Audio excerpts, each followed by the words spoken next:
大家好，我是拉拉的欧玛，咱们接着讲故事哈。现在的年轻人吧，很难想象了。我们曾经羡慕过别的社会主义国家，可是我们小时候就是那样。50、60年代不是有一个社会主义阵营嘛？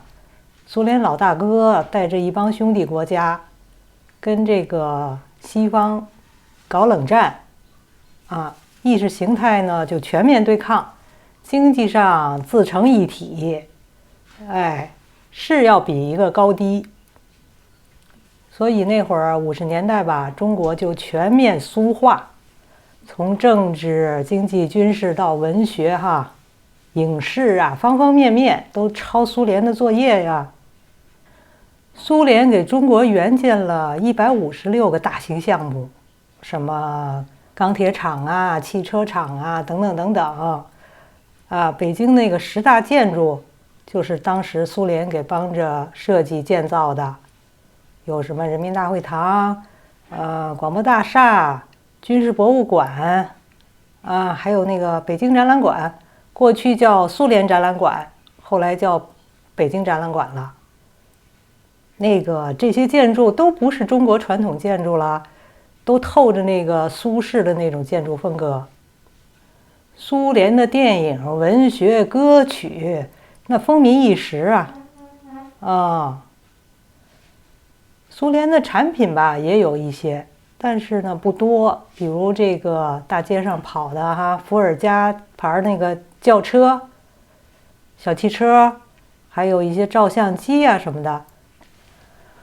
我们家呢当时就有一个苏联产的135照相机叫飞德牌，挺好用的。当时人家有照相机的不多，我父母吧喜欢照相然后照完了以后呢就自己在家冲洗后来我们也学会了，所以呢就留下一批老照片。50年代末呢，中国第一批黑白电视就是从苏联进口的红宝石牌电视机。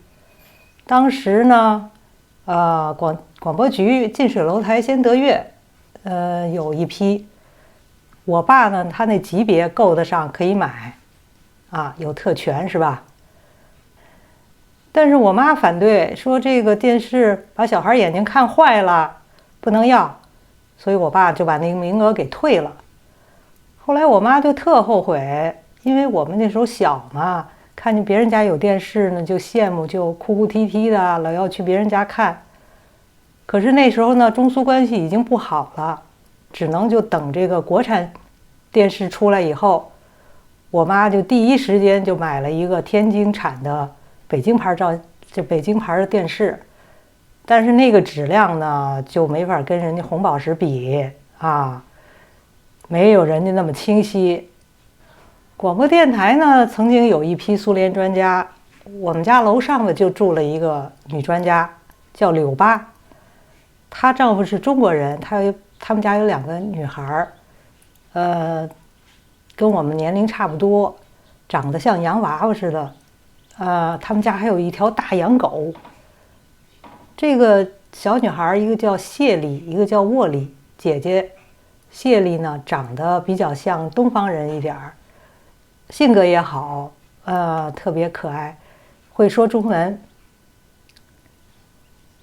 妹妹呢没有姐姐漂亮中国话说不好，性格呢也比较野，小朋友都不喜欢她。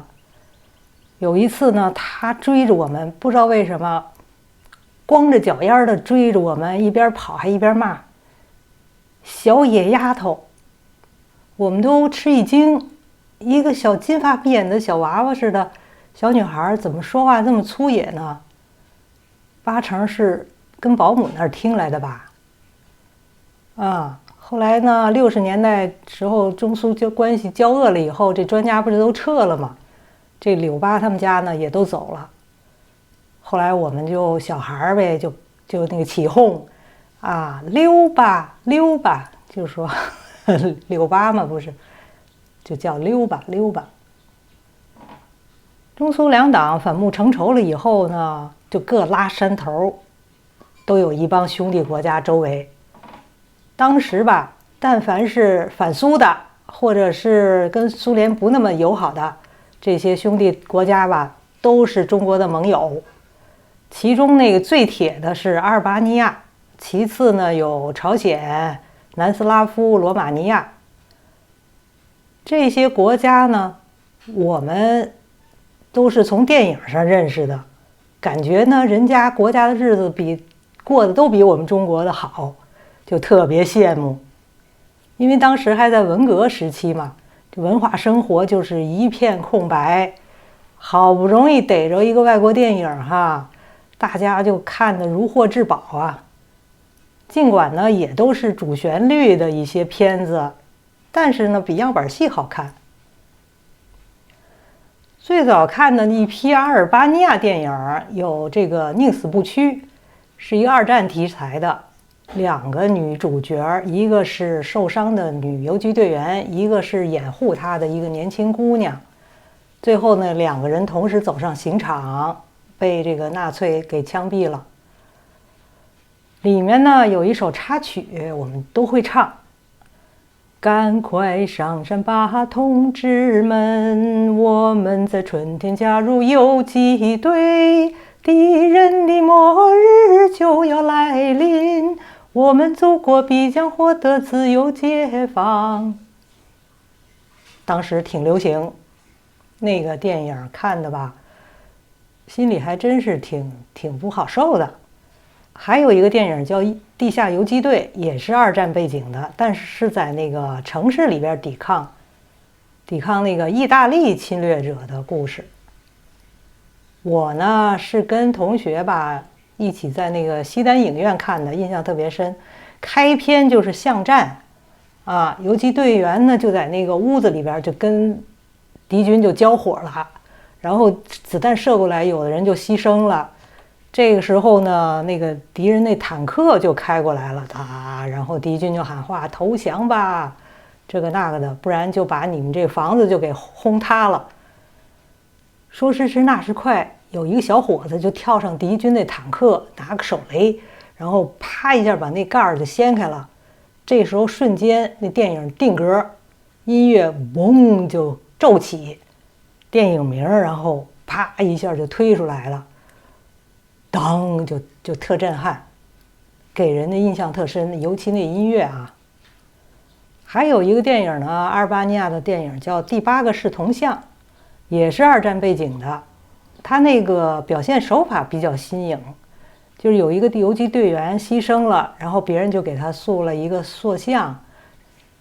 他的7个战友呢，就抬着这个雕像回他的家乡。在途中呢，就每个人回忆过去的这个片段，他的一个生活片段吧，就把他的生平呢等于给串起来了。当时有个经典的台词叫"消灭法西斯，自由属于人民"，后来也成了那个脍炙人口的一个流行语了。阿尔巴尼亚电影呢也有这个和平年代的题材，什么广阔的地平线呀、海岸风雷呀，有一些。但是名气呢都不如前面的那个大啊。阿尔巴尼亚呢虽然是欧洲最穷的国家，但那会儿呢也比中国强啊，起码老百姓都穿西服打领带啊，家里有冰箱啊之类的，比我们现代化，所以呢我们看着还是挺羡慕的。完了就是罗马尼亚电影，有一个叫《多瑙河之波》啊，也是二战题材，就是一只在多瑙河上给德军运军火的一个船，被这个抵抗组织呢给劫持，然后就把这个军火就运到那个游击队去了。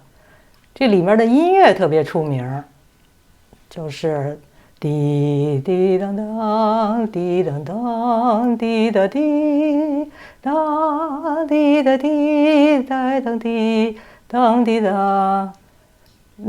一般的人都特熟悉。还有一个什么沸腾的生活，和平年代的事儿，这讲的什么都不记得了。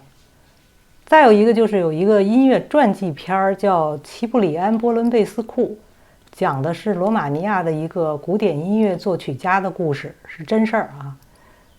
它那个影片风格呢，属于唯美的那种欧洲电影风格。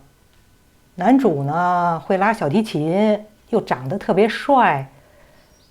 故事一般吧，但是那个画面呢，还那个音乐都相当不错了。尤其是在当时那个背景哈，就是我们看的真是如沐春风一样，很喜欢。罗马尼亚吧，还有一样东西在中国大火了一把，就是什么呢？成套家具。当时那80年代初哈，中国人就没见过那种组装的家具。那时候中国人还自己打家具呢，是吧？然后买的那个家具顶多就是板式的那种大立柜，还得凭那个结婚票才能结婚证哈，拿票买。然后当时不知道是哪儿进口的一批这个罗马尼亚的一批成套家具，记得呢价格不菲，要好几千人民币呢一套，而且必须成套买。有什么卧室4件套啦，双人床、衣柜、床头柜、梳妆台啊。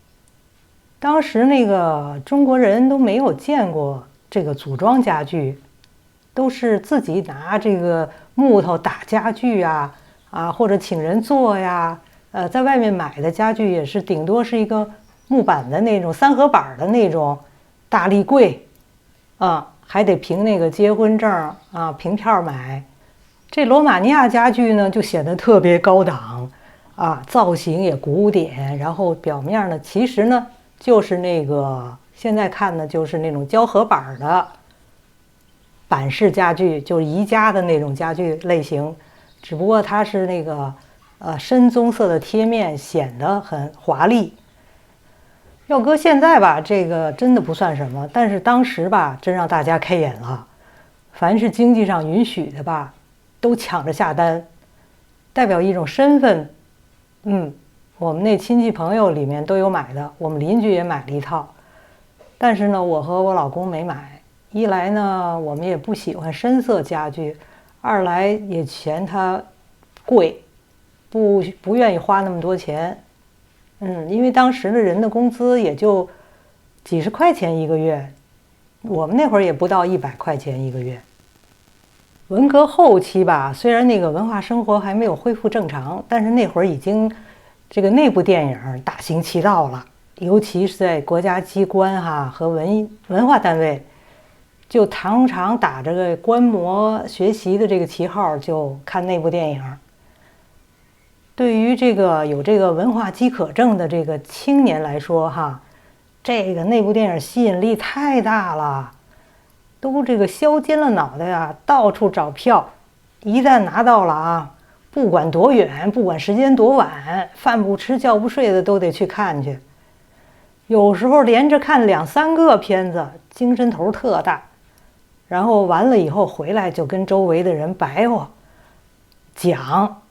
就谈电影吧，当时成为这个年轻人这个文化生活中的一大乐事。比如后来家喻户晓的那个南斯拉夫电影《瓦尔特保卫萨拉热窝》起初就是那部电影，因为名气太大了到处就听人念叨瓦尔特长，瓦尔特短，说特好看，没看过的人呢就心痒难挠2年前呢，我在网上又重温了一遍这个电影。这么多年过去吧，看过的好电影也可以说不计其数了仍然觉得它是个好电影编导演服道化呀，还有包括音乐都够水平，没掉链子。难怪当年那么受追捧。这好电影吧，除了这个思想性以外它有一个特点，就是说呢，情节紧凑，没有费镜头，一环扣一环的，让你觉得时间过得特快。啪，电影都完了吧，你还意犹未尽呢。这个就是好电影。还有呢，好电影它得经得起时间考验，就你反复的看都不腻。之后还有一个南斯拉夫的电影，名声比较大的叫《桥》，也是二战题材的。说游击队呢，为了阻止德军撤退，就炸了一座大桥，这么一故事。那里面的插曲吧，也是比电影出名，就啊朋友再见，啊朋友再见，啊朋友再见吧，再见吧，再见吧。如果我在战斗中牺牲，请把我埋在高山上。后来很多传唱的啊，现在好像在网上还能找着呢。关于这个朝鲜的吧，要说的话比较多啊，咱们下回专门讲。总之呢，就是30年河东，30年河西，最终这个社会主义阵营呢，竞争不过西方。